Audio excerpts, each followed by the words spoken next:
The laughter in the precinct bounced off the sterile white walls like it belonged there, like it had always lived in that space.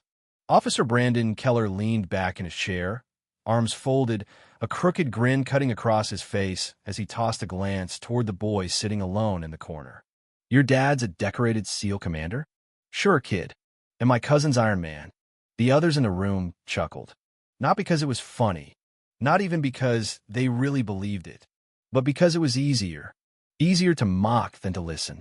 Easier to laugh than to look a 17-year-old black boy in the eye and admit they might have made a mistake. Tears rolled silently down Miles Carter's cheeks, burning hot trails across his skin. He clenched his fists, not in defiance, but in restraint. He wasn't angry, not yet. He was devastated, embarrassed, confused, and most of all, afraid. Because everything around him, the uniformed officers, the cold handcuffs, the dismissive stares, was telling him he didn't belong. But what they didn't know was that Commander Elias Carter, the man who had led Tier 1 rescue missions in hostile zones most people couldn't find on a map, was already en route. And when he arrived, the smirk on Officer Keller's face will be the first thing to vanish. The Sterling Heights Galleria wasn't just a shopping mall, it was a symbol. Marble floors, crystal lighting, storefronts with glass displays that shimmered with the kind of wealth the East Side only saw in movies. Miles had never been there before, not really. But today wasn't about him, it was about his dad. His Aunt Rochelle had been saving for 3 months. She didn't say it out loud, but Miles knew. She'd skipped dinners, patched up old shoes instead of buying new ones, clipped coupons with surgical precision all, so she could buy Elias a birthday gift. A real one. Something nice. Something leather. They chose a wallet. Not because it was expensive, but because it felt right. Functional, sleek, and strong. Like his dad. The moment they turned toward the exit, bag in hand, the world shifted. "Stop right there." The voice sliced through the air like a blade. A security guard. Tall, white, imposing. And behind him, the Sherwoods. Mr. Sherwood with his country club posture. Mrs. Sherwood clutching her pearls like they were under attack. And their son, Preston, eyes low, lips sealed. "He took my son's wallet, Mr. Sherwood said, loud enough to turn heads. "We saw him put it in his bag." Miles blinked. "What?" "No. No, sir. I didn't." "Empty the bag," the guard ordered. Aunt Rochelle stepped forward, furious and flustered. "Hold on now. We bought that wallet for." "Ma'am, please step back." Officer Keller arrived 15 minutes later. Cruiser lights flashing. Swagger unmistakable. He barely glanced at Rochelle. Barely looked at Miles. He looked at the Sherwoods. He listened. When the contents of the bag revealed nothing but the wrapped gift Miles had purchased, Keller didn't pause. He could have ditched it, Keller shrugged. Passed it to someone else. "Call my dad," Miles whispered, his voice cracking with urgency. "Please, call my dad. He'll explain everything." Keller smirked. "And who might your father be?" Miles lifted his chin. "Commander Elias Carter. Navy SEAL. Tier 1 operations." The room fell still. And then laughter. Loud. Mocking. Cruel. "Right," Keller said. "And I'm Tom Cruise. Come on, fairy tale's over." As he slapped the cuffs on Miles' wrist child-sized, he noted with a snide comment Miles locked eyes with Preston. Preston, who had yet to say a word. Preston, whose face was pale with something close to guilt. "I didn't take anything," Miles said again. "To no one. To everyone." Aunt Rochelle was already dialing. At the Pentagon, in a war room built for global crises, Commander Elias Carter sat surrounded by maps and murmured intelligence chatter. The air was thick with tension, but his thoughts were elsewhere. He kept glancing at his phone. 3 missed calls. Then a text.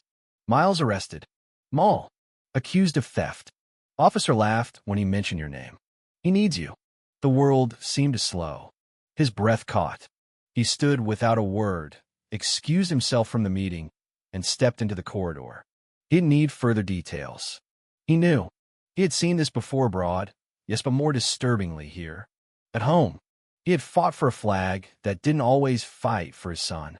The Sterling Heights precinct had calmed into its late afternoon rhythm when the front doors opened with precision and purpose. Commander Elias Carter walked in not in camouflage, but full ceremonial dress. Medals polished. Uniform immaculate. A presence that demanded attention without a word. Officer Keller's chuckle died in his throat. He froze mid-sentence.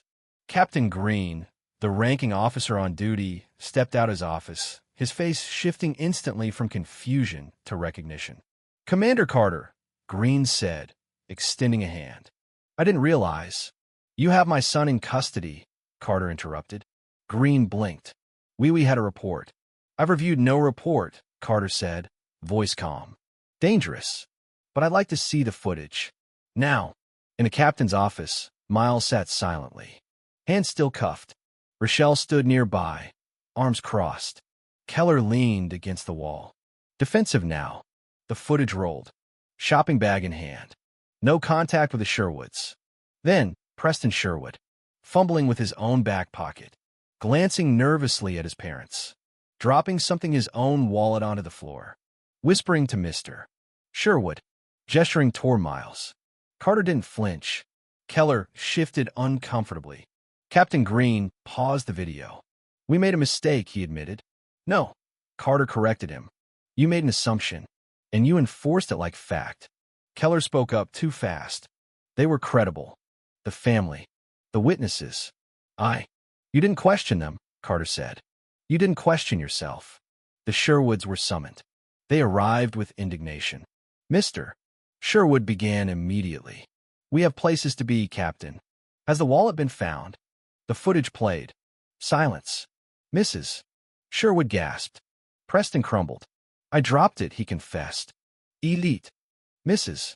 Sherwood turned pale. Mr. Sherwood looked away. Captain Green's voice was like iron. "You accused a young man of theft.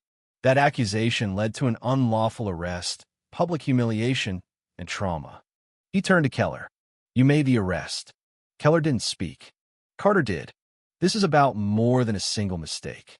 It's about a system that doesn't wait for evidence before it punishes black children." Captain Green nodded. "There will be disciplinary action, and more." In the weeks that followed, Keller was reassigned. Not fired, but placed under mandatory retraining. Cultural sensitivity, bias recognition, community immersion. It wasn't punishment, it was education. And it wasn't optional.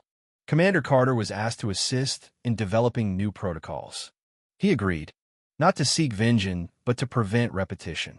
6 months later, Officer Keller stood at the front of a classroom in plain clothes, listening to Carter explain the ODA loop: observe, orient, decide, act.